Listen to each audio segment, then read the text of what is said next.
কোয়েল অনির্বাণের বিয়ে নিয়ে এবার যেন উদ্বেগ উৎকণ্ঠা কোনোটাই কাটছে না অনির্বাণের মায়ের মন থেকে। হ্যাঁ বন্ধুরা, ভিডিওতে লাইক দিয়ে দেখতে থাকুন। অনির্বাণের মা নিজে থেকে যেচে পড়ে অনির্বাণের কাছে গিয়ে বলতে থাকে যে অনির্বাণ, এরকম হেয়ালি করার তো কোনো কিছু নেই। তুমি যখন গায়ে পড়ে এই মেয়েটার সাথে নতুন করে সম্পর্কে জুড়তে চাও, তাহলে আর দেরি না করে তুমি বরঞ্চ শুভ কাজটা সেরেই ফেলো। আমি মা হিসেবে তোমাকে বলছি যে তোমার এই সময়টাকে ইউটিলাইজ করাটা দরকার, কারণ কতই বা এরকম করে জীবন থেকে ভালো মুহূর্তগুলো তুমি ব্যয় করে ফেলবে বলো তো। তার থেকে বরঞ্চ এটাই বেটার যে তুমি যাকে নিয়ে সুখে ঘর সংসার করতে চাও বরঞ্চ তাকে নিয়েই সুখী হও।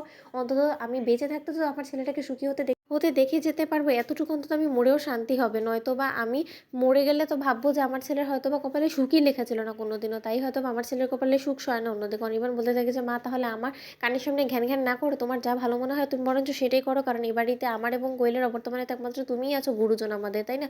তখন এই কথা বলা মাত্র অনির্বাণের মা রাইকে ফোন করে বলতে থাকে যে রাই, এখানে তো তুমি যেমনটা বললে আমি সেরকমভাবে প্ল্যানটা এক্সিকিউট করছি, কিন্তু ওদিকে তো আমার ভয় কাজ করছে যে যদি একবার আমাদের প্ল্যানটা এক্সিকিউট করতে লেট হয়ে যায়, তাহলে যদি অনির্বাণ এবং কোয়েলের বিয়েটা হয়ে যায়, তাহলে তুমি বুঝতে পারছো যে অনির্বাণের জীবন থেকে চিরতরে তুমি উঠে যাবে। তখন কিন্তু কোনো মতে কোনো চেষ্টা করেও তুমি আর অনির্বাণের জীবনে এন্ট্রি পাবে না। তখন এই কথা বলা মাত্র রাই বলতে থাকে যে মা, যখন কিনা আপনি নিজেও খুব ভালো করে জানেন এবং আমার এবং অনির্বাণের ডিভোর্সটা সম্পূর্ণরূপে একটা মিথ্যে বানোয়াট একটা গল্প। সেক্ষেত্রে আমাদের যেখানে ডিভোর্সই হবে না, সেখানে তো কোনো মতেই অনির্বাণ এবং কোয়েলের বিয়েটা যদি হয়েও যায়, সেটাকে কোনো মতেই কোর্টের কাছে জাস্টিফাই করতে পারবে না কোয়েল, তাই না? তাহলে সেই সুবাদে আপনি একদম নিশ্চিন্ত থাকেন, কিন্তু যে করেই হোক না কেন আমাকে কোয়েল এবং নীলুর এই মিথ্যাচারগুলো অনির্বাণের সামনে তুলে ধরতেই হবে, সেটা যত যাই হয়ে যাক না কেন। অন্যদিকে অনির্বাণের মা বলতে থাকে যে রাই, তুমি যে আমাকে বললে যে ও বাড়িতে গেলে অনেক কিছুর উপর থেকে পর্দা উঠবে, তাহলে তুমি ও বাড়িতে গিয়ে নীলুর কাছ থেকে কোনো তথ্য প্রমাণ বা কোনো কিছু এখনো পর্যন্ত হাসিল করতে পেরেছো? তখন এই কথা বলা মাত্র রাই বলতে থাকে যে মা, শুধুমাত্র তথ্য প্রমাণ নয়, আমি রাঘব বোয়াল হাতে নাতে ধরে ফেলেছি।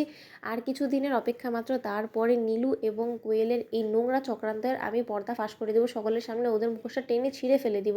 এই কথা বলা মাত্র ও ঘর দিয়ে যাওয়ার পথে হঠাৎ করেই নীলুর নজর পড়ে যায় রাইয়ের উপরে। নীলু বলতে থাকে যে কী ব্যাপার রাই দিদিভাই, এরকম করে কার সাথে কথা বলছে? শুনে তো মনে হচ্ছে যে হয়তো ও শাশুড়ি মায়ের সাথে কথা বলছে। আচ্ছা, অনি দাদা ভাইয়ের সাথে তো রাই দিদিভাই ডিভোর্স হয়ে গিয়েছে, আর আমি যতটুকু জানি যে অনি দাদা ভাইয়ের মা খুব একটা রাইকে সহ্য করতে পারে না। তাহলে রাই দিদিভাইয়ের সাথে এত কিসের কথা অনি দাদা ভাইয়ের মায়ের? এখানে কি কোনো কিছুর রহস্য আছে?